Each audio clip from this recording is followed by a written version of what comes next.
Hello guys, ఈ వీడియోలో మనం ఒక 3 స్టాక్స్ ఏవైతే వీక్లీ బ్రేక్అవుట్స్ అయ్యాయో వాటి గురించి డిస్కస్ చేద్దాం గైస్. సో వీటిలో మంచి రివర్సల్స్ వచ్చి బ్రేక్అవుట్స్ అయ్యాయి అనమాట. స్టిల్ మనకి అప్సైడ్ పొటెన్షియల్ ఉన్న స్టాక్స్ అనమాట. వాటి గురించి వన్ బై వన్ డిస్కస్ చేద్దాం. సో వీక్లీ బ్రేక్అవుట్ స్టాక్స్ని ఏ విధంగా మనం అనలైజ్ చేసి తీసుకోవచ్చో కూడా మనం ఈ వీడియోలో డిస్కస్ అనేది చేద్దాం గైస్. దాంట్లో ఫస్ట్ స్టాక్ వచ్చేసరికి మనకి గోగ్రేజ్ ప్రాపర్టీస్ అనమాట. రీసెంట్గా దీంట్లో న్యూస్ కూడా ఉంది. అంతేకాకుండా మనం వీక్లీ టైం ఫ్రేమ్లో గోగ్రేజ్ ప్రాపర్టీస్ గురించి మనం అబ్జర్వ్ చేస్తున్నాం అనమాట. So previous all time high వచ్చేసరికి మనకి దీనిది 2500 level friends. So last week మనకి ఆ లెవెల్ టెస్ట్ చేసి ఈ వీక్లోనే మనకి అది బ్రేక్అవుట్ అయిందనమాట. మనం ఎప్పుడైనా సరే వీక్లీ బ్రేక్అవుట్ స్టాక్స్ని అనలైజ్ చేస్తున్నప్పుడు ఏదైనా స్టాక్ మనకి వీక్లీ బ్రేక్అవుట్ ఫైండ్ అవుట్ అయిన తర్వాత ఫస్ట్ ఆఫ్ ఆల్ ఆ వీక్లీ బ్రేక్అవుట్ని మనం లైన్ డ్రా చేసుకొని once weekly breakout find out చేసిన తర్వాత మనం ఏం చేయాలంటే కనుక స్మాలర్ టైం ఫ్రేమ్లోకి వచ్చి అంటే 1 డే టైం ఫ్రేమ్లోకి వచ్చి ప్రెజెంట్ దాని యొక్క పొజిషన్ మనం అబ్జర్వ్ చేసుకోవచ్చు అనమాట. సో క్లియర్ కట్గా మన 2500 ఏదైతే వీక్లీ బ్రేక్అవుట్ అయిందో ఆ బ్రేక్అవుట్ మనం అబ్జర్వ్ చేసిన తర్వాత లాస్ట్ కపుల్ ఆఫ్ డేస్ బట్టి కూడా ఈ స్టాక్ చాలా బాగా పెరుగుతుందన్నమాట. సో ఇటువంటి స్టాక్లో మనం ఇన్వెస్ట్మెంట్ అనేది చేసుకొని 2500 బిలో స్లైట్గా స్టాప్ లాస్ మెయింటైన్ చేసుకొని మనం యాడ్ అనేది చేసుకోవచ్చు అనమాట. లాస్ట్ కపుల్ ఆఫ్ డేస్గా గోగ్రేజ్ ప్రాపర్టీస్ చాలా బాగా ర్యాలీ ఇస్తుంది. కొంత న్యూస్ కూడా ఉంది. అంతేకాకుండా ఆల్ టైమ్ హై కూడా బ్రేక్అవుట్ అనేది అయిందనమాట. ప్రస్తుతం మనకి ఈరోజు 2705 ఆల్మోస్ట్ 2800 దాకా వెళ్ళి ఆఫ్టర్నూన్ కొంత మార్కెట్లో ప్రాఫిట్ బుకింగ్ జరగడం వల్ల స్టాక్లో కూడా మనకి ప్రాఫిట్ బుకింగ్ జరిగిందనమాట. సో రేపు అబ్జర్వ్ చేసి ఒకవేళ మనకి 2600 నుంచి 650 పైన మనకి సస్టైన్ అయితే కనుక మనం అక్యూములేట్ చేసుకోవచ్చు. మళ్ళీ 2800 అలాగే 3000 మన టార్గెట్స్ కింద ఎక్స్పెక్ట్ చేయొచ్చు అనమాట. సో ఇక్కడి నుంచి ఒక 200 నుంచి 400 పాయింట్స్ టార్గెట్ ఎక్స్పెక్ట్ చేయొచ్చు. స్టాప్ లాస్ మనం 2500 బిలో లైక్ 2400 అలా స్టాప్ లాస్ మెయింటైన్ చేసుకొని మనం లాంగ్ వ్యూ ఎక్స్పెక్ట్ అనేది చేయొచ్చు అనమాట. సో ఇక్కడ మనకి బ్రేక్అవుట్ అయింది కదా స్ట్రైట్గా వెళ్ళిపోతుందని ఎప్పుడు అనుకోకూడదు అనమాట. సో సింపుల్గా మనం ఇక్కడ ఈ వీడియోలో స్టాక్ గురించి కాదు, ఏ విధంగా మనం బ్రేక్అవుట్ ఫైండ్ అవుట్ చేసిన తర్వాత ఏ విధంగా అబ్జర్వ్ చేయాలో మనం తీసుకోవచ్చు అనమాట. 1 డే ఇలా అబ్జర్వ్ చేసిన తర్వాత నెక్స్ట్ డేనే మనం అక్యూములేట్ చేసుకోవచ్చు. బట్ ఆల్రెడీ సెకండ్ డే అయింది కాబట్టి మనకి రేపు ఈరోజు కొంత ప్రాఫిట్ బుకింగ్ జరిగింది. మీరు ఇక్కడ అబ్జర్వ్ చేస్తే కనుక స్టాక్లో బ్రేక్అవుట్ అయిన తర్వాత పైకి వెళ్ళడానికి పుష్ చేస్తున్న ఆఫ్టర్నూన్ టైమ్స్ ప్రాఫిట్ బుకింగ్ అనేది జరుగుతుంది అనమాట. సెల్లర్స్ అనే వాళ్ళు వస్తున్నారు. కొంత జాగ్రత్తగా కూడా మనం అక్యూములేట్ చేసుకోవడం బెటర్ అనమాట. రేపు కనుక 2700 పైన సస్టైన్ అయినా లేదా ఒకవేళ ఫాల్ అయ్యి 2600 లెవెల్ దగ్గర రివర్సల్ వచ్చినా మనం అక్యూములేట్ చేసుకోవచ్చు అనమాట. 2800 ఫస్ట్ టార్గెట్ కింద ఎక్స్పెక్ట్ చేయొచ్చు. 3200 లెవెల్స్ దాకా కూడా మనం హోల్డ్ చేయొచ్చు అనమాట. స్టాప్ లాస్ ఏ విధంగా మనం ప్లేస్ చేసుకోవాలి ఇలా బ్రేక్అవుట్ స్టాక్స్కి అంటే కనుక మనం ఏదైతే మేజర్ రెసిస్టెన్స్ బ్రేక్ అయిందో వీక్లీ టైం ఫ్రేమ్లో దానికి ప్రీవియస్ సపోర్ట్ కానీ లేదా దానికి కొంత కింద 50-60 పాయింట్స్ బిలో మనం స్టాప్ లాస్ మెయింటైన్ చేసుకొని పొజిషన్ అనేది తీసుకోవచ్చు అనమాట. ఈ విధంగా మనం వీక్లీ బ్రేక్అవుట్ స్టాక్స్ని ఫైండ్ అవుట్ చేసి చేసిన తర్వాత స్మాలర్ టైం ఫ్రేమ్కి వచ్చి లైక్ 1 డే టైం ఫ్రేమ్లోకి వచ్చిన తర్వాత అక్కడ మన పాజిటివిటీ ఏ విధంగా ఉంది 1 or 2 డేస్ అబ్జర్వ్ చేసి మనం తీసుకోవచ్చు అనమాట. ఇది మన ఫస్ట్ స్టాక్ అనమాట. కొంత పాజిటివ్ ఉంది. అంతేకాకుండా మీరు అబ్జర్వ్ చేస్తే కనుక లాస్ట్ 3 డేస్లో మేము ఆల్మోస్ట్ దీంట్లో నేను ఏదైతే మా ప్రీమియం వాట్సాప్ గ్రూప్లో కాల్ పొజిషన్స్ మేము తీసుకున్నమాట మోర్ దాన్ 150% రిటర్న్స్ అనేది తీసుకున్నాం అనమాట. అంత షార్ప్ ర్యాలీ అనేది కనిపించింది గోగ్రేజ్ ప్రాపర్టీస్. కొంత న్యూస్ కూడా ఉంది. ఇది మనకి గోగ్రేజ్ ప్రాపర్టీస్ గురించి అనమాట first stock.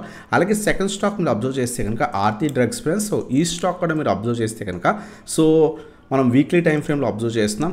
After stock almost 650 levels దగ్గర నుంచి కంటిన్యూస్గా పడి 450 దగ్గరికి వచ్చిన తర్వాత స్ట్రాంగ్ రివర్సల్ కనిపించింది. అంతేకాకుండా 500 మేజర్ ఏదైతే ప్రీవియస్ రెసిస్టెన్స్ అనమాట, సపోర్ట్ రెసిస్టెన్స్ అనమాట, వీక్లీ టైం ఫ్రేమ్లో ఆ రేంజ్ అనేది బ్రేక్ అయిందనమాట. వన్స్ మనం వీక్లీ టైం ఫ్రేమ్లో కన్ఫర్మేషన్ తీసుకున్న తర్వాత మనం ఏదైతే 1 డే టైం ఫ్రేమ్లోకి వచ్చి ఈ రోజే ఆ వీక్లీ టైం ఫ్రేమ్ బ్రేక్ అయింది కాబట్టి 1 more డే అబ్జర్వ్ చేసి 500 పైన సస్టైన్ అయితే మనం అక్యూములేట్ చేసుకోవచ్చు. 550 మన టార్గెట్ కింద ఎక్స్పెక్ట్ చేయొచ్చు.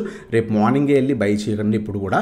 1 more డే అబ్జర్వ్ చేయండి లేదా మార్నింగ్ అబ్జర్వ్ చేసి ఆఫ్టర్నూన్ టైంలో కొంత 500 పైన సస్టైన్ అయితే కనుక మనం అక్యూములేట్ చేసుకోవచ్చు అనమాట. 550 మినిమం టార్గెట్, 540 నుంచి 550, 545 నుంచి 550 మనం ఫస్ట్ టార్గెట్ కింద ఎక్స్పెక్ట్ చేయొచ్చు. ఇంకా ర్యాలీ ఏమైనా కంటిన్యూ అయితే 575, 600 లెవెల్స్ దాకా కూడా మనం ఎక్స్పెక్ట్ చేయొచ్చు అనమాట. స్ట్రాంగ్ రివర్సల్ కనిపించింది లాస్ట్ వీక్లో. అలాగే మనకి వీక్లీ టైం ఫ్రేమ్లో ఈ ప్రీవియస్ మల్టిపుల్ టైమ్స్ ఏదైతే సపోర్ట్స్ అండ్ రెసిస్టెన్స్ కింద యాక్ట్ చేస్తుందో ఆ రీజన్ ఈరోజే బ్రేక్ అయిందనమాట. బ్రేక్ అయింది.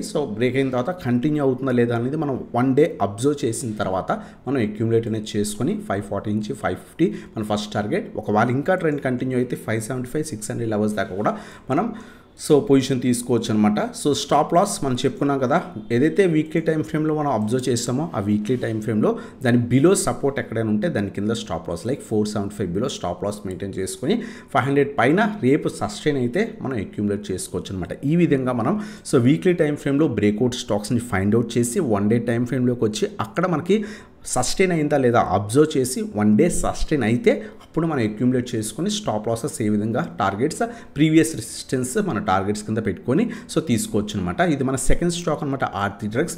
అలాగే థర్డ్ స్టాక్ వచ్చేసరికి Hindustan zinc friends. So sharp rally కనిపిస్తుంది అనమాట. ఈ పర్టికులర్ స్టాక్లో కూడా మీరు అబ్జర్వ్ చేస్తే కనుక షార్ప్ ర్యాలీ కనిపిస్తుంది. ఆల్మోస్ట్ 300 రూపీస్ స్టాక్ కాస్త 400కి సో చాలా ఈజీగా వెళ్ళిందనమాట. So major resistance multiple times 350 నుంచి 360 370 రీజన్ అనేది మనకి మల్టిపుల్ టైమ్స్ సో రెసిస్టెన్స్ కింద యాక్ట్ చేసి ఫాల్ అవ్వడం జరిగిందనమాట. వీక్లీ టైం ఫ్రేమ్లో మీరు అబ్జర్వ్ చేయొచ్చు. వన్స్ వీక్లీ టైం ఫ్రేమ్లో మనం ఆ బ్రేక్అవుట్ అబ్జర్వ్ చేసిన తర్వాత మీరు అబ్జర్వ్ చేయండి. సో వన్స్ బ్రేక్ అయిన తర్వాత షార్ప్ క్యాండిల్స్ పడుతున్నాయి. వన్స్ ఇలా షార్ప్ క్యాండిల్ పడిన తర్వాత మనం 1 డే టైం ఫ్రేమ్లోకి వచ్చి సో అబ్జర్వ్ చేయండి. ఈరోజు షార్ప్ ర్యాలీ కనిపించిన స్టాక్ ఆల్మోస్ట్ 350 స్టాక్ కాస్త 400 దాకా కూడా వెళ్ళింది. షార్ప్ ర్యాలీ కనిపించింది అనమాట. సో మీరు అబ్జర్వ్ చేస్తే ఆ రీజన్ మనం డ్రా చేసాం. ఆ రీజన్ ఈ రోజే బ్రేక్ అయింది. సో బ్రేక్ అయిన తర్వాత 1 డే అబ్జర్వ్ చేసి దీనిపైన సస్టైన్ అయితే సో ఇప్పుడు మన సస్టైన్ ఏ లెవెల్స్ దగ్గర అవ్వచ్చు అంటే ఇక్కడ మనకి 380 రీజన్ కూడా మనకి ప్రీవియస్ రెసిస్టెన్స్ ఉంది కాబట్టి సో రేపు కనుక 380 390 పైన సస్టైన్ అయితే కనుక మనం అక్యూములేట్ చేసుకోవచ్చు అనమాట. So 350 below stop loss maintain చేసుకొని సో మనం రేపు కనుక 380 పైన సస్టైన్ అయితే మనం అక్యూములేట్ చేసుకోవచ్చు. ఇంకా ర్యాలీ కనిపించవచ్చు 425 450 లెవెల్స్. ఇంకా స్ట్రాంగ్ ర్యాలీ కనిపిస్తే 475 500 కూడా మనం ఈజీగా ఎక్స్పెక్ట్ అనేది చేయొచ్చు అనమాట. 50 పాయింట్స్ లేదా ఒక 30 పాయింట్స్ అలా స్టాప్ లాస్ మెయింటైన్ చేసుకొని సో మనం అక్కడి నుంచి సో 30 నుంచి సో 100 పాయింట్స్ దాకా కూడా మనం అక్యూములేట్ చేసుకోవచ్చు అనమాట. సో ఇది మన థర్డ్ స్టాక్ అనమాట. ఏదైతే వీక్లీ టైం ఫ్రేమ్లో మేజర్ బ్రేక్అవుట్ అయిందనమాట. సో ప్రీవియస్గా ఇది మనకి 400 కూడా వెళ్ళింది. అందువల్ల అబ్జర్వ్ చేయండి 1 మోర్ డే. ఎందుకంటే ఈరోజు ఒక్కరోజే అంత షార్ప్ ర్యాలీ కనిపించింది కాబట్టి స్లైట్ ప్రాఫిట్ బుకింగ్ కూడా జరిగే ఛాన్స్ ఉంటుంది అనమాట. అందువల్ల మన ప్రీవియస్గా 380 మనకి సో రెసిస్టెన్స్ ఉంది. రేపు కనుక 380 పైన సస్టైన్ అయితే కనుక 425 450 475 500 మన టార్గెట్స్ కింద పెట్టుకోవచ్చు అనమాట. 350 బిలో స్టాప్ లాస్ మెయింటైన్ చేసుకొని మనం తీసుకోవచ్చు అనమాట. సో ఇది మనకి థర్డ్ స్టాక్ అనమాట హిందుస్థాన్ జింక్. సో ఈ విధంగా మనం వీక్లీ టైం ఫ్రేమ్లో స్టాక్స్ని ఫైండ్ అవుట్ చేసిన తర్వాత smaller time frame like 1 day time ఫ్రేమ్లోకి వచ్చి అక్కడ బ్రేక్అవుట్ సస్టైన్ అయింది లేదా అబ్జర్వ్ చేసుకొని అప్పుడు పొజిషన్ తీసుకొని అక్కడి నుంచి మనం స్టాప్ లాసెస్ మెయింటైన్ చేసుకొని టార్గెట్ సెట్ చేసుకోవచ్చు అనమాట. ఈ విధంగా మనం వీక్లీ బ్రేక్అవుట్ స్టాక్స్ని అనలైజ్ చేసి ట్రేడ్ అనేది చేయొచ్చు అనమాట. ఇటువంటి లెర్నింగ్ వీడియోస్ కోసం సో మన ఛానల్ సబ్స్క్రైబ్ చేయండి, బెల్ ఐకాన్ ప్రెస్ చేయండి. అలాగే మీరు కనుక మన ప్రీమియం వాట్సాప్లో జాయిన్ అవుదాం అనుకుంటే కింద వాట్సాప్కి కాంటాక్ట్ అవ్వచ్చు అనమాట. ఈరోజు మేము చాలా మంచి ట్రేడ్స్ అనేవి తీసుకున్నామట. So almost so every trade కూడా కరెక్ట్ అయింది. సో మీరు కనుక ఇంట్రెస్ట్ ఉంటే కనుక కింద వాట్సాప్కి కాంటాక్ట్ అవ్వచ్చు. అలాగే మీరు మన టెలిగ్రామ్ గ్రూప్ ఇప్పుడు దాకా జాయిన్ అవ్వకపోతే కింద డిస్క్రిప్షన్లో లింక్స్ ఉన్నాయి, క్లిక్ చేయొచ్చు. క్లిక్ చేసి జాయిన్ అవ్వచ్చు అనమాట. ఎటువంటి స్టాక్స్ మీద డౌట్స్ ఉన్నా సరే అడగొచ్చు అనమాట. సో ఇదన్నమాట వీడియో కనుక నచ్చితే కనుక లైక్ చేయండి, సబ్స్క్రైబ్ చేయండి, బెల్ ఐకాన్ ప్రెస్ చేయండి. Thank you for watching. Have a nice day.